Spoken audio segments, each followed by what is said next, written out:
All right, guys, welcome to Tuesday's warm-up. So Pipe's going to join us today, and we're going to do 3 rounds on a running clock of 40 seconds of jumping jacks and then 20 seconds of tempo V-ups. All right, so 40 seconds jumping jacks. We've done a lot of these. You guys get the picture. And then 20 seconds tempo V-ups. So to make this tempo, we're just going to accentuate the control on the way down. So I'm going to snap up, and then she's going to control and snap up and control. And for bonus points, we're going to try to stay hollow in the bottom and then snap up. So let's try to stay hollow on this one. 1 second. All right. See if Em can do it. Snap and stay hollow. Snap and stay hollow. There it is. There it is. Good. Cool. So challenge yourself with trying to stay hollow if you can, and if that tempo is not that much of a challenge for you, but I think it will be. All right. Now, mobility. We are going to do 60 seconds of inchworms. So Em's going to do an inchworm. All right. But on the way up, so I'm going to come up, and she's going to get to her forward fold, wherever that end range is. If that's there, we're going to pause briefly there, and then we're going to continue the inchworm. All right, guys. So that's your mobility for today. It's very active mobility. So try to do your best to stay on tension through your core. So specific warm up today. We're getting the shoulders ready. We're getting the core ready. So we're going to start with the scat push. We're going to add a little twist to it. Literally a twist. So you're going to see protract and then retract, and when she retracts through the scat, she's going to turn her hands in towards her body to turn on the lats. You can't really see her doing it, but she's torquing through, not twerking, torquing through, and turning her arms in towards her body, and that helps engage the lats and pulls the scaps down and helps depress the scat. So turning our hands in to turn on the lats and depress the scat, okay? So we've got 3 rounds, and we're going to do 30 seconds of those scat pushes. All right. Then we are going to do 30 seconds of butt kicks. So those good old-fashioned butt kicks, using the arms, making sure we're hitting those butt nice and hard. You can probably hear it. That was good. And if you can't hit your butt, don't do the thing where you give yourself a target, okay? Because then you can't use your arms. Just get your heels up as close to your butt as you can. Brush your arms like you would when you run by your hips. And you got it, okay? So then the next one, we're gonna go 15 seconds per side on a Palloff press against the wall, okay? So we're just trying to press. Em is producing a lot of force, directing it into the wall. You're gonna feel that light up your, where do you feel that?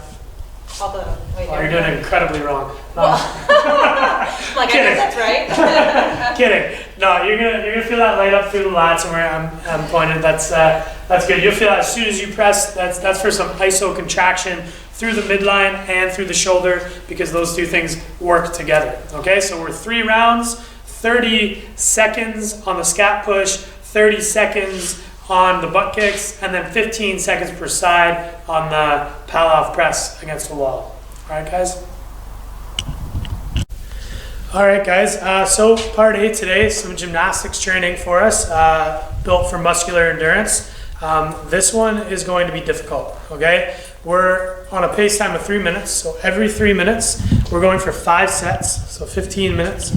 And we are going to do 5 strict chest to bar pull-ups, 12 toes to bar, and then 12 burpees to a target, okay? So what we want to think about is wrapping those knuckles over and making sure that over the bar, okay? Wrapping the knuckles over the bar and making sure that we're nice and engaged through the shoulder and connecting that shoulder through the core, okay? On both of the chest to bar and the toe to bar, okay? If you can, on the first set, maybe even the next sets, try to hang onto the bar through the whole thing.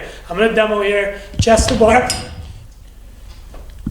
Nice and engaged in the core. Okay, pretend I did 5 and then right into the toes to bar. and then right into the burpees to a target, okay? So, that wasn't as many reps, and that already got me fired up. So this one's gonna be pretty tough, but just note that we really want to think about, like we did in the warm-up, kind of torquing our shoulders into our core to kind of lock that in and get our core and shoulders working together, not in opposition of each other, okay? Good luck. So today we have straight up 3K run, 75 thrusters at 75-55.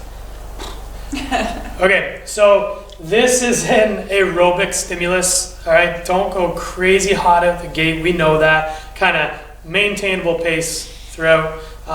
Like kind of build your run, and then in the last portion of your run, try to bring it back down so you can kind of shake the legs, relax the breathing, bring the respiratory and the heart rate down so that we can get ready for the thrusters. And then maybe in the first set of thrusters, just bang out a few, put it down, and then slowly build and finish off nice and aggressive on those thrusters, okay? Thruster weight should be very low, something that we can definitely maintain. 75 is a lot of reps, okay? Think like wall ball stimulus, all right? So when we run today, we don't want to have tension in our arms when we run at all, really, but especially today because we want to save that juice for when we have to pick up that barbell.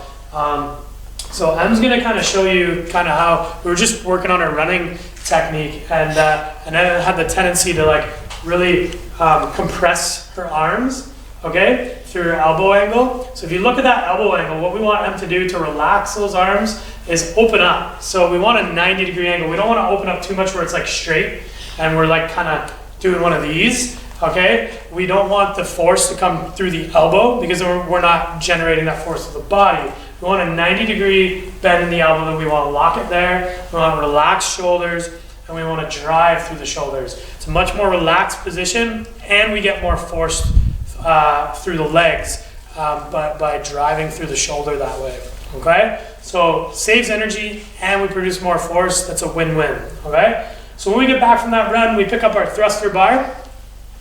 Remember, on Monday we talked about rep tempo. We're probably feeling the legs from Monday a little bit too, but nonetheless, we want to keep that rep tempo going. So we want to cycle this barbell. So let's see some reps. All right, one thing you can do when you get fatigued is don't put the bar down, but pause overhead, take a breath, and then go in. This is a very good place to pause because it gets the bar off of your body as a break from the loading. Okay, so when you can keep fighting for more reps on this, and that's what you should do here. Yes, it's aerobic, but it's we're going to be drawing to the limits of that threshold towards the end of the 75 reps here. But when you're fighting for those reps, rather than putting the bar down and having to do that big pickup, just take a pause overhead, take a couple breaths, and fight for a few more reps. All right, guys, have fun with this one. It's a doozy.